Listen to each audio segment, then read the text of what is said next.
Welcome back to week 4 of our Journey to Easter podcast, where we're talking about Jesus, our message series this Lenten season, this Journey to Easter, all about how we have spiritual conversations with other people. Today we're going to be discussing listening. I'm Vicar Nathan. I'm a pastor in training here at Christ Church. Joining us this week, our esteemed panel, we have our care director, Amy, who used to live in Belgium, the country, not the city just north of here. We have Vicar Jen, who's our missions and discipleship director. She does, a bit of this, a bit of that here at Christ Church. And she can play 26 or something handbells at once and handbell solos. And we have our executive director, Ron, who, if Ron ever offers you food, say no. Say no. Don't do it. Just trust me. Don't do it. It might be some gross fish. It might be the worst licorice you've ever had in your life. Just say no. You know you like it. I don't.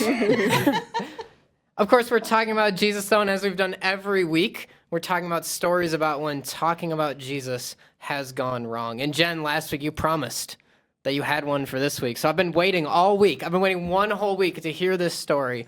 So Jen, what is your story about when talking about Jesus has gone wrong? Okay, it's actually not that exciting. The reason I wanted to hold off to tell any sort of story for this week is because this has historically been my biggest challenge, listening when having conversations about Jesus. And I cannot tell you how many times I have put my foot in my mouth because I haven't waited until somebody told me the whole story, or I haven't taken the time to listen to their history or their issues or whatever is going on with them. And I have literally put my foot in it. I have stepped in something I shouldn't have by talking about something that just triggered something or made something even worse. And I think my excitement, because I'm excited to talk about Jesus, but especially when I was young, like college age, I got myself into some trouble. And I can't think of any specific examples, but this has historically been my struggle, is not waiting, not listening, and just talking right away instead of taking a step back. So, told you it wasn't very exciting. I wasn't story. listening. Anyone else have a story about when talking about Jesus has gone wrong? Ron, Yeah. I heard you sharing one earlier. Yeah, I mean, it's kind of a funny story. Denise and I were traveling on a road trip down through Missouri a couple of years ago, and we stopped at a Casey's to get gas, and I went in and I'm conversing with the clerk, telling her about how one of my first jobs was working at Casey's, and we start going back and forth. But then I want to hit the road, so I'm gathering up my soda and stuff to head out. And I hear her say something, and I just keep walking. And Denise looks at me like, "Are you going to respond?" And I said, "Yeah, I just said no, thank you." And she said, "But the lady said, 'God bless you.'" And I said, "No, thank you." So yeah, it's just I wasn't listening. Amy, I think I cut you off there. Do you have a That's story? okay. Yeah, I've actually been on the receiving end of, not from Jen, but somebody who I was talking about. Not from Jen, though. Yeah. A difficult time, a hard season that I was going through, and the person, knowing that I was a Christian and a believer, proceeded to spout Bible verse after Bible verse after Bible verse after Bible verse after Bible verse after. I mean, I'm not kidding, and it made me feel so bad, like I wasn't being faithful, because that's what all the verses were about, how God is faithful to you and all this stuff. And I just remember thinking but that's not what I was talking about. I wasn't talking about God. I was just talking about something hard in my life. And so they just kind of it felt like scripture, right? And Jesus as a weapon about how I should have been dealing differently with the hard thing I was going through. Gotcha. Yeah, they came locked and loaded with an answer, even if it wasn't to the question you were asking. Yeah, that's why listening is important. So we actually respond to what people are saying to us. All right, we did it last week. I'd like to do it again. Here's something from Vicar Jen about one thing you would have preached if you preached this message. So I was thinking about that this week, and I was thinking about how so often we want to jump in with things, right? We're doers. Mm-hmm. We want to take action. We want to help. We want to move forward with whatever it is, and listening becomes something passive, or we think it's something passive, but it's not. I mean, listening really at the core of it is really an act of love. And I was thinking about how Jesus demonstrated that. And one spot I found that was a wonderful, wonderful example was the story in Mark 5 when Jesus was on his way with his disciples to heal Jairus' daughter. And there's a crowd like crushing in around him, and he's trying to get there, and someone reaches out and touches the bottom of his cloak, and power goes out of him, and he immediately stops, and he's like, power went out of me, what happened? And his disciples are like, Jesus, like, there's no way you're going to find who this is. But he intentionally stopped, and found who it was that reached out and touched his cloak. And what I found incredible, so it was a woman. It was a woman who had been bleeding for 12 years. And when she did, when she touched his like the fringe of his cloak, she was immediately healed. But what I think is absolutely incredible about this story in particular is that the miracle was done, but it wasn't done. Mm-hmm. Like, yes, she was healed, she was helped, she was served, but it wasn't finished yet. And so Jesus, in that instant, stopped everything, found her, and listened to her entire story. Every single bit of it before moving on. And he had somewhere to be. Like, there was a sick child, and he'd already done the miracle. He'd already helped. He'd already served. But she needed more than that. She needed someone to sit and listen. And then after he'd served her, he'd healed her, he listened to her, and then he spoke peace over her. Mm-hmm. I thought it was just such an excellent example that, even after things are finished, or we think things are finished, they might not be for that other person. And if we don't take the time to stop, if we don't take the time to listen, we may wind up missing out on the opportunity to have that spiritual conversation. Right. So, yeah, I love that. Yeah, it's interesting too, because as you mentioned, Jen, this story is like sandwiched in between a greater story, or not like it's a better story, but like a bigger story, surrounding this daughter of this man Jairus who had died, and Jesus goes there and shows up, and during this, he stops and listens to this woman, and yet the daughter's still dead. Yep. And he still goes and heals the daughter later. Yep. And so it's fascinating that sometimes we think, oh, we're so busy with what's going on, we don't have time to listen. Oh, I did my serving, I got to move on now. And yet Jesus here, in a moment where it feels like there's a bigger thing going on, is still like, well, she's dead now, she'll be dead in an hour, I can stop and listen to this woman tell her story too. Exactly. Yeah. Exactly. All right, questions for the whole panel now. And I know this is a week on listening, but this is a podcast, so please talk to. First question, what makes someone a good listener? / how can you tell someone is listening well to you? I think a lot of it has to do with eye contact. So if someone is looking at you as you're speaking, someone's looking at you as you're speaking, I mean, you have that feeling like they're getting, they're listening to you, they're getting the message that you're giving. I had a case recently just in the atrium where I'm speaking to a gentleman. We're going back and forth. I'm learning a lot about him, and he'd asked me similar questions about my family and so forth. 2 minutes later, he asked me if I had kids, and I just told him we had kids, so obviously he wasn't listening. And what I did notice, though, during that conversation was that he was looking off in different, different directions. So I think it's the eye contact that's really important.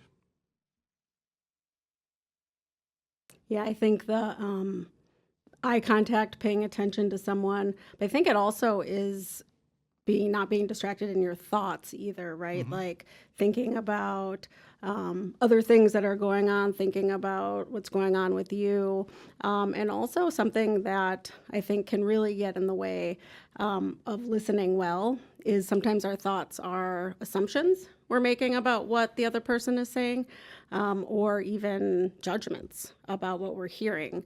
And I think a lot of times, I think that this is probably what Pastor Andrew is going to preach on next week, so I won't go into it too much, but I think that for me, that's a huge part of listening is how we show up and how we hear what somebody's saying in such a way that just is truly taking it in without making assumptions or judgments and just listening to hear. I think going along with that, one of the things I think that makes people a good listener is noticing more than just what they hear. I think that we communicate with more than just our words. And so noticing gestures, noticing even like tone sometimes, but facial expressions or someone being fidgety or things like that, we can express things in very much unspoken ways. And so sometimes somebody can say exactly what they are saying is not what they mean, or they're not saying everything, or they're not comfortable, or something else is going on. And listening to their whole person is very important because sometimes it helps set you up to whatever might be next in the conversation. But also it can just help you to see if you need to change something about yourself, or if something is going on that they're not comfortable with, or they need more time, or they're distracted. Are you distracting them? That kind of a thing. So listening to their whole person, not just the words that they say. Yeah, and sometimes a gift then that we can give someone is reflecting back what they haven't said, but that they are feeling. Yeah. They call that mental health saying the unsaid, right? It's like actually verbalizing what someone has not said with their words, but is communicating with their body, or all different sorts of things that we can discern. And sometimes, right, we get it wrong, right? We think we're saying the unsaid and it's not, but they'll tell us. But it still shows that we're listening, right? If we're trying to like reflect back what we heard, what someone said, even if it's not just like words. That goes along with what I was thinking, which was someone who listens well listens not just to hear, but to actually understand. And so when we do things like say the unsaid or ask clarifying questions, it's because we actually want to understand what the person we're speaking to is saying. Like we want to understand, not just hear it, but like understand it, and maybe understand at a deeper level, not just like what they're saying, but why they're saying it, and noticing how they're saying it. And so kind of going on beyond just listening to the words, but trying to get the whole picture and the whole understanding. Something Pastor Andrew also mentioned in his sermon, but I think it's so good it's worth reiterating, is that a good listener doesn't just listen to respond. Yeah, Like I we was aren't just going to mention that. Yeah. I don't know how many times I've done that myself. Probably doing it right now. clearly.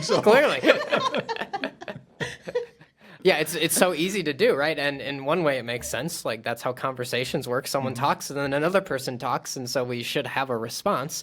But it's also okay for there to sometimes be a moment of silence in a conversation. We don't have to fill every silence.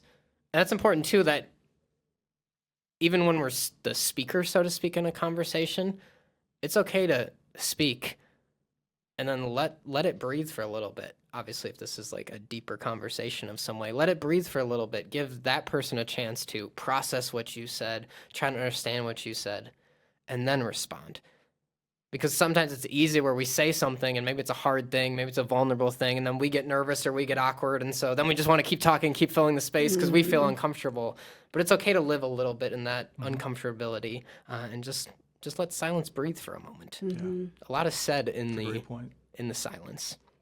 Yeah, and as the listener, right, when you let there be silence from what someone said, sometimes what that invites then is them being able to go further into their story, which they wouldn't have, right, if we had filled it with a nervous question, which I think we're all guilty of at different times. But it allows the space for them to be able to pull out something deeper that they might want to talk about, but had a harder time maybe saying it at first. For a lighter-hearted example of this, I saw a post this week on social media where it was a woman and she made a video and it was like, sometimes with my husband, I just stay silent for a little bit longer and then he keeps talking and he shares more. And the top comment was, woman discovers the art of shutting up, which is a rude way of saying it. maybe not the best way of saying it, but there is a point there of like sometimes like Yeah. just letting things breathe. Like people will sometimes share more if you just Yep. give them the space to share more. I think something that I'm thinking about alongside of this is the first time you do something like this, it's hard to sit in silence. It took me a long time to be more comfortable sitting in silence while listening. So for you, those of you who are out there listening, try it a couple times before you give up on it, because it's definitely something that can be challenging at first, and you get used to it, and especially when you start to see fruit from it, right? When you have those opportunities where, okay, I just didn't talk for a minute, and the person who was speaking to me just kept. It will happen, but it's not the easiest thing to do at first. All right, next question. When is a time you have felt genuinely listened to?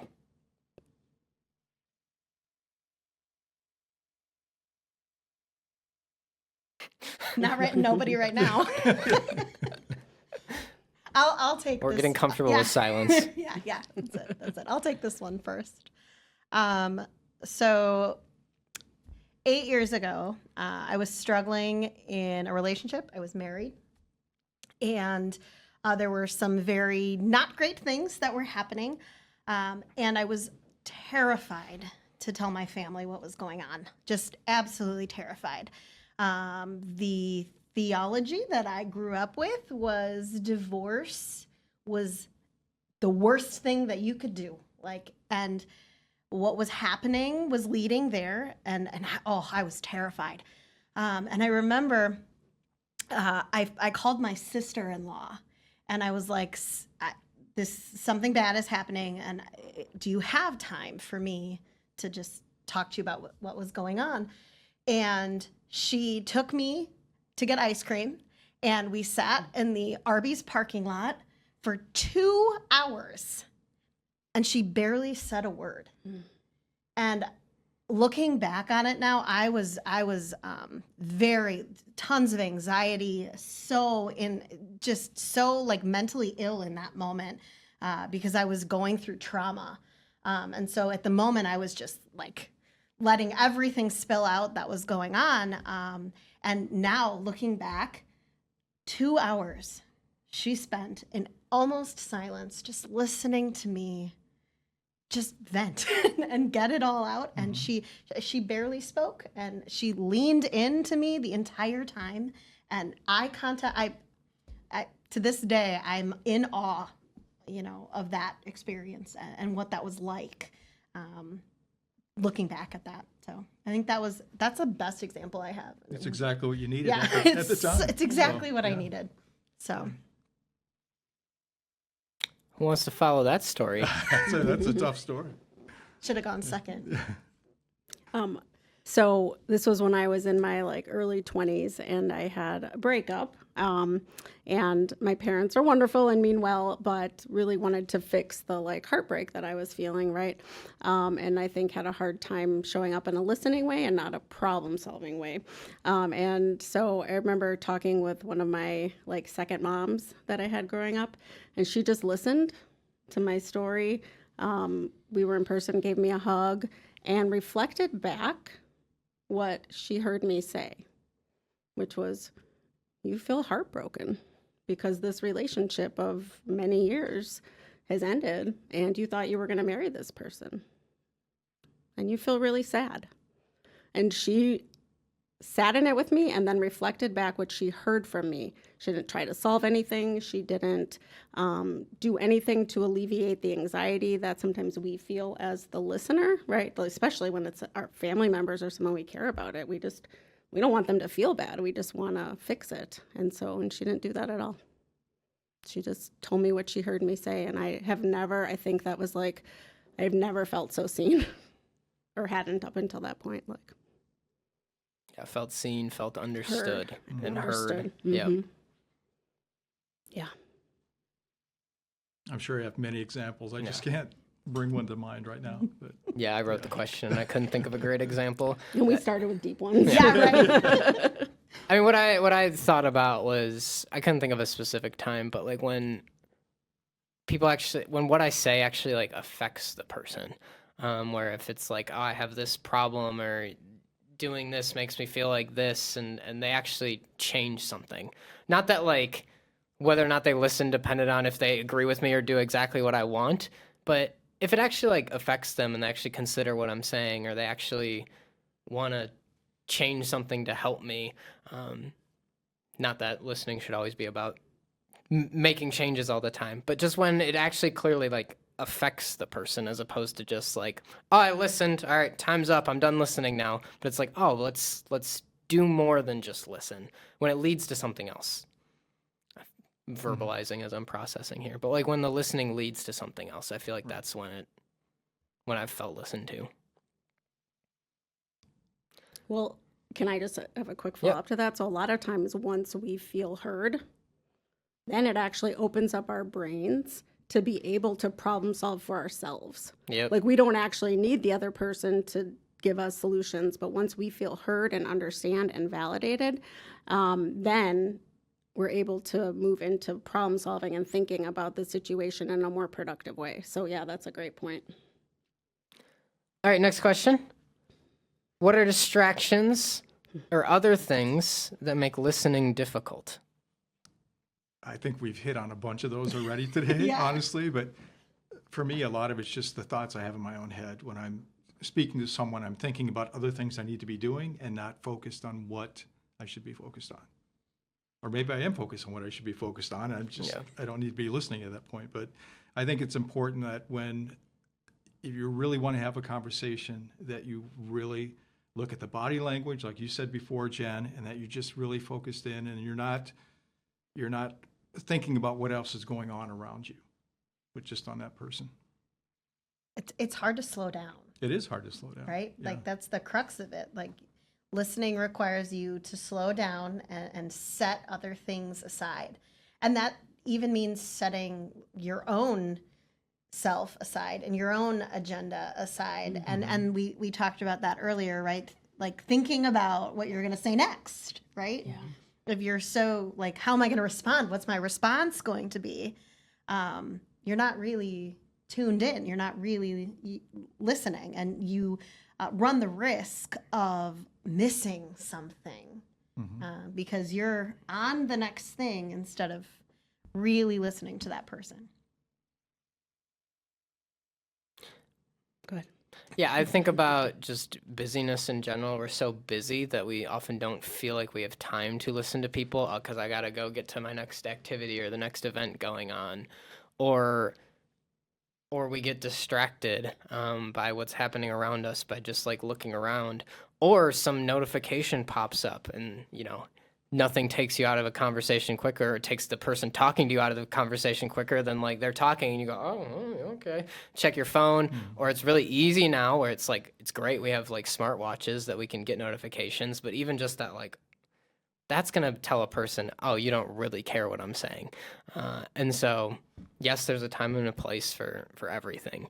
But when we let those like little distractions get in the way, it can be helpful to just train ourselves to like, I don't need to respond immediately to every notification I get. And maybe the person I'm talking to in this moment is more important than whatever group text I just got. Somebody liked something in a group text and I got a notification about it. Maybe the person you're talking to is more important in that moment. Mm-hmm. We're going fast today. I know.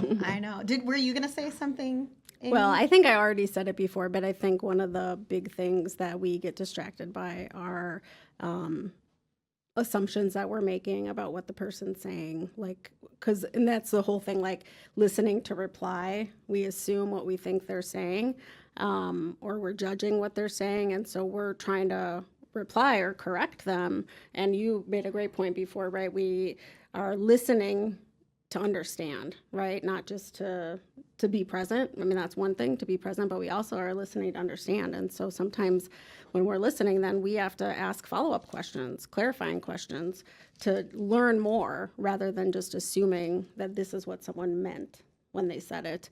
And certainly then I think our judgments, because when we don't ask questions, a lot of times we judge what people are saying. I'm guilty of it. We're all guilty of it. And so I think that can be distracting for us as well. The other thing I try to do too, if I have something important to say to someone, when I go up to them, I say, do you have a minute? Do you have a second to talk to me? So they know that I want their attention. And that's kind of good practice too. And I appreciate when people do that to me too, because I might be in the middle of something and they just come up and start talking, then I'm not really focused on them. So. He's talking about me when I I interrupt am. him upstairs. I didn't want to name it, but Yeah, I was thinking about all the times I've done that too. I'm like, oh, I did that last week. That's about right. One of the things that I thought about with specifically what you said, the other things that make listening difficult, make listening a challenge. I was thinking about how sometimes some of the things people talk about can make us really uncomfortable. Mm-hmm. And we have our own things, right? We all have our own things, and we have our, and our past and our present is colored by those things. Yes. And sometimes if someone starts talking about something that hits something in us, it can make conversations feel really uncomfortable, which can be a distraction for us and can hinder us from listening. And I'm not talking about when we disagree, just uncomfortable topics, things that we aren't comfortable talking about or engaging in. And sometimes like the fear of having to engage in a conversation that we're not comfortable with, or engage in anything about what they're speaking about, can make listening difficult at times, because then we're distracted by our own experience, our own past, our own anything. Our baggage. Yeah, our baggage. Yeah, exactly. Exactly. Absolutely. I think that leads well into the next question. What do we do when we are listening to someone and what they're saying is wrong? And what I mean by that is, like, maybe they say something that's like theologically incorrect, or maybe they touch on something that makes us uncomfortable. Or the original writing of this question is, what do we do when we are listening to someone and what they're spouting is utter nonsense? Try to tone it down. But what do we do when we're listening to someone and it's just like, what are you saying, dude? try not to laugh. No. I think sometimes asking clarifying questions, you have to be careful, but sometimes that can help, because there are times where I've been listening and I felt like someone is way off base, or just, again, theologically wrong, and then maybe they just misspoke, or maybe their brain is going too fast and they just can't say it the right way, or maybe I heard something incorrectly. And so the first thing for me is just checking back in if it's possible, and you can insert a question in there. And that goes hand in hand with waiting, right? And letting someone keep talking, because maybe if you don't have the whole story and if you don't understand everything that they have to say, or they want to say, or whatever is going on, you may not, you may have misunderstood. Yes. Yeah, I agree. I think it's a great point. Just ask some additional clarifying questions. Are you sure that's what that was saying? Or what did you mean by this? Or right. wait, circle back. Yep. Yeah, and I think, like, building on that, sometimes, particularly, right, if we think someone's saying something theologically wrong, it really is important to try to understand where that belief is coming from, right? So, like, an example that I thought of is, let's say somebody says that for them, God is a punishing God, right? And not a God of love. Well, that's not who we believe God and Jesus to be. And I could just respond back, well, actually, this is why you're wrong. I mean, I wouldn't say this is why you're wrong, but I could give all these reasons why God is a loving God. And that person, that doesn't help that person move forward in their understanding of God is, because there's a reason why they think that, right? So let's say that they had growing up, their parent, anytime they did something wrong, was like, oh, God's punishing you for X, whether or not this was related to what happened or not. I mean, those are real things that happen to people. And so it makes sense then that that person has a more punishing view of God than a loving God.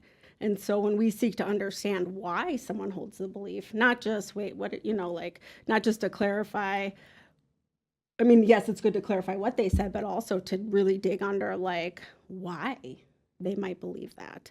Because we're not going to, like I said, get anywhere with trying to help them see who we know God to be without really understanding that first. And that's going to build trust with that person, because in that moment, especially if they're in the height of experience something where it's coming out as them talking to you about a punishing God, in that moment, they're not ready to accept who, that God isn't a punishing God, that God is a loving, forgiving God who's sent his son to save us, right? And they're not ready for that then, but by building the trust, you're increasing the chances that they'll be ready to hear about it, either later in the conversation or the next day or the next month or the next year, because, we're planting seeds here, right? Absolutely. So. I also think not just necessarily like, what if they're wrong, but what if they say something we disagree with or we feel differently about. So I've been in conversations with people and it's like, well, I know God wants me to vote for this political candidate. And it's like, maybe I voted for the other one. Or maybe I know a bunch of Christians who voted for the other one. And so it's like, that can be a moment where it'd be very easy to go, well, this is why you're wrong, or something like that.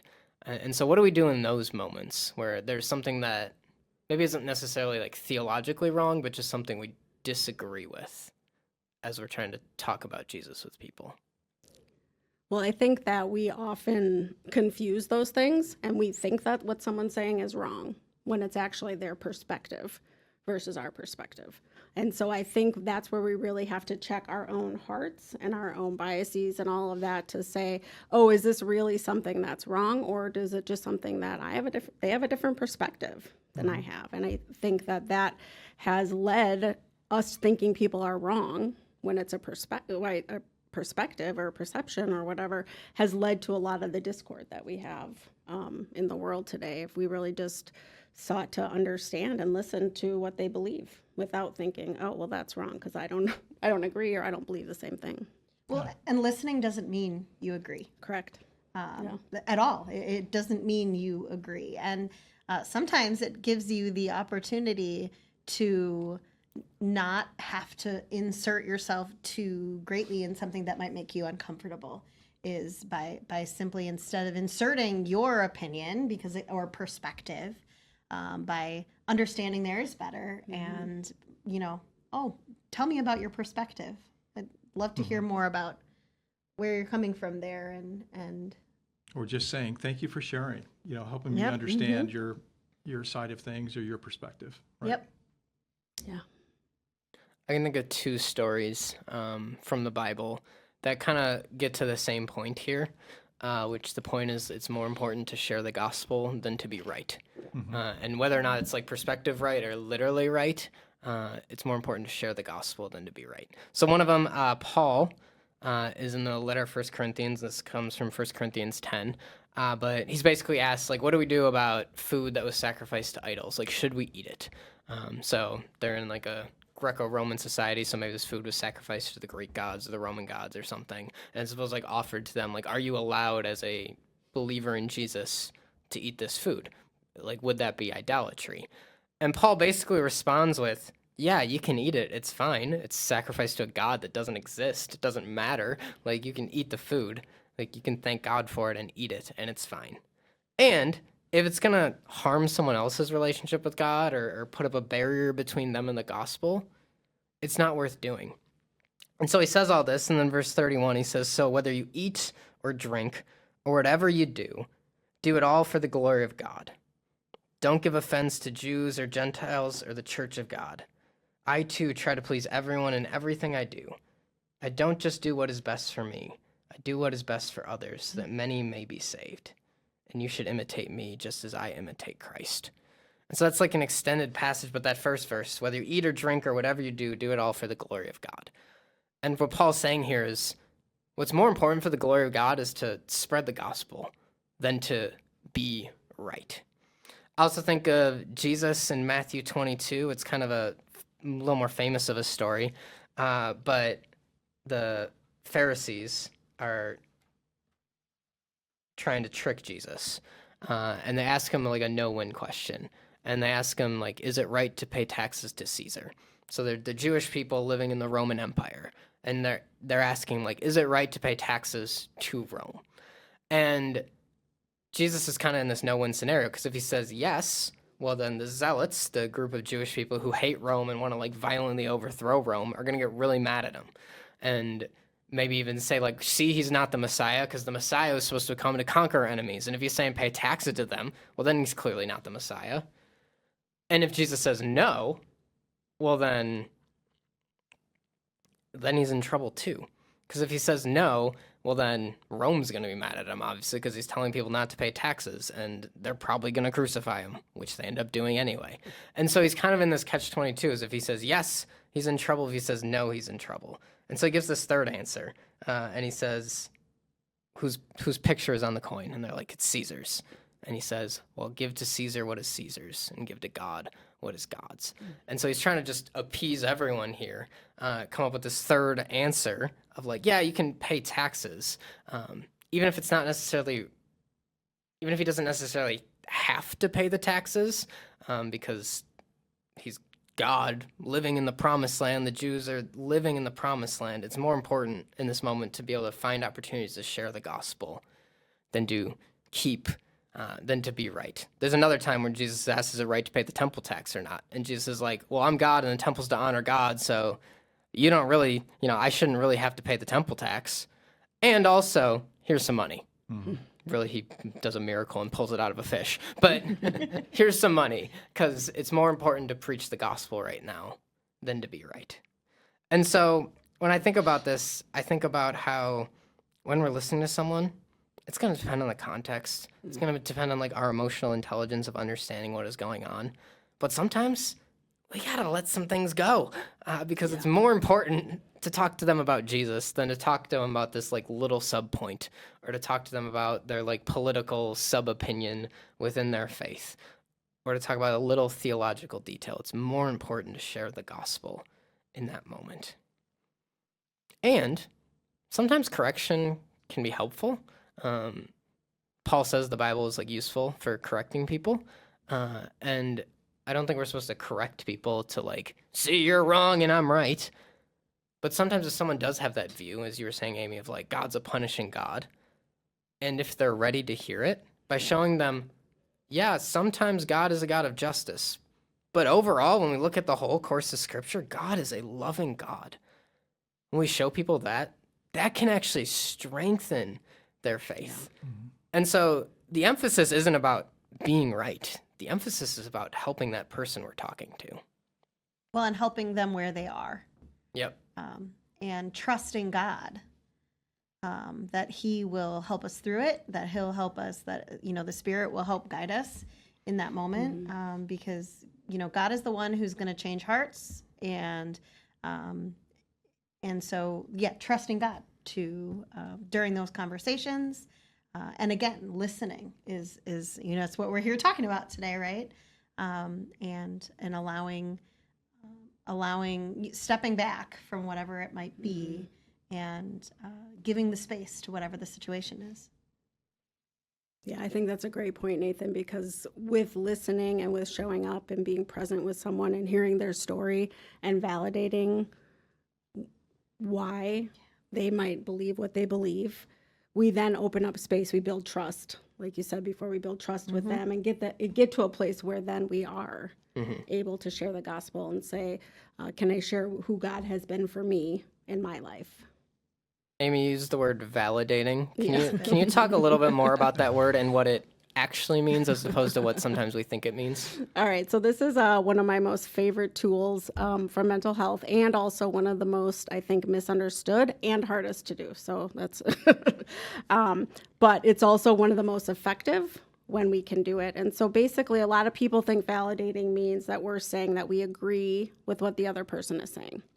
But actually, what we're doing when we validate someone is we're finding the kernel of truth that makes sense in what they said. So the example I gave before, right? I could validate that by saying, it makes sense to me that because of the messages you received growing up, that you would see God in this way. That makes sense to me. And so the person, I'm not saying I agree that that's who God is, but I'm saying it makes sense to me that that person sees God that way. And so what it does is it helps people feel seen and heard in a way that they don't if you just said, oh, I get it. That makes sense. When you actually say what about the story can make sense to you and what they shared, it can really help somebody feel safe and heard, and it then opens up the conversation further. Often it opens up further to be able to have those deeper conversations. Thank you. That was great. All right, we have a question submitted from the audience. If you have any questions for the podcast, we got 2 more weeks left, so get your questions in. You can submit them at podcast@christchurchmequon.org. This one is based a little bit more on last week, the serving topic, but I think that's good to always keep in mind, these weeks build off each other, that once we get to listening, it doesn't mean we stop serving, it doesn't mean we stop noticing. The weeks continue to build. And so I got this question last week, and I didn't put it on the podcast because I didn't have a good answer. I hadn't thought of a good answer. So if none of you have a good answer to it, that's okay. I now have a good answer. At least in my brain, it's a good answer. But the question is, what is the difference between being helpful and serving someone?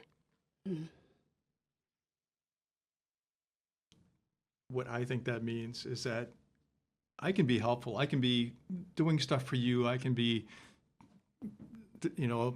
buying your groceries, dropping them off for you. Maybe that's not really what you need. Okay, so I need to really find out what you need. How can I serve you? And I think that's a little bit different than just being helpful. So it's really finding out what that person's needs are before you do any kind of action. And how do you find out their needs? You ask them. You go into a conversation and you listen. Listen, there we go. That's what I was searching for. All right. Yeah. So you listen, and then that's how you can determine their needs. So, did I answer that correctly? Well, that's different than the answer I had, but I think that's great. That shows how the weeks build off each other, right? We serve, but we also serve by listening so that we can better serve. The answer I thought about was intent, where it's who is this for? I can be helpful to someone, but it can also be hey, I scratch your back, you scratch mine, where it's helpful, but it's really serving myself more than it's serving them. Or I can help someone in a way that maybe it's it's no big deal for me. It's something I would have done anyway. So it's not really serving them. It's just something I was going to do. Where I think serving someone, if we're truly serving someone the way Jesus serves us, there's an element of sacrifice, a self-sacrifice. I'm going out of my way. I am making my life a little bit harder, a little bit more difficult in order to help and love you. John in 1 John 3:16 says something along the lines of, this is how we know what love is, that Jesus laid down his life for us. So we must also lay down our lives for our brothers and sisters. And so obviously dying on the cross is the ultimate self-sacrifice, the ultimate service. But if we're doing things that is lowering ourselves, we're sacrificing ourselves in order to help others, I think that's what serving is, over and above just helping someone. And that really should flow naturally through our faith, right? That we should be willing to serve our neighbors, joyfully. And that's just part of faith. Absolutely. Anyone else? Don't want to cut anyone off? All right, final question for this week. How does listening help us to eventually talk about Jesus? So we've been doing a lot of gearing up to the point where we actually start talking. Like we're 4 weeks in and we haven't talked yet. How does listening help us eventually lead to the talking about Jesus part? I think listening helps us know where the gospel meets someone's story.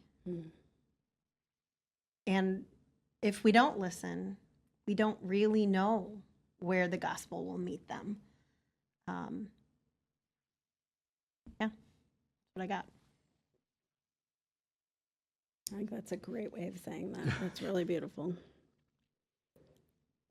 Helps us to meet people where they're at. Yeah, listening helps us to know where they're at, so we can actually meet them there. What I wrote down to this question was it helps us know what to say, and maybe more importantly, it helps us know what not to say. That if we've listened to someone, we might know some like landmines to avoid or things like that.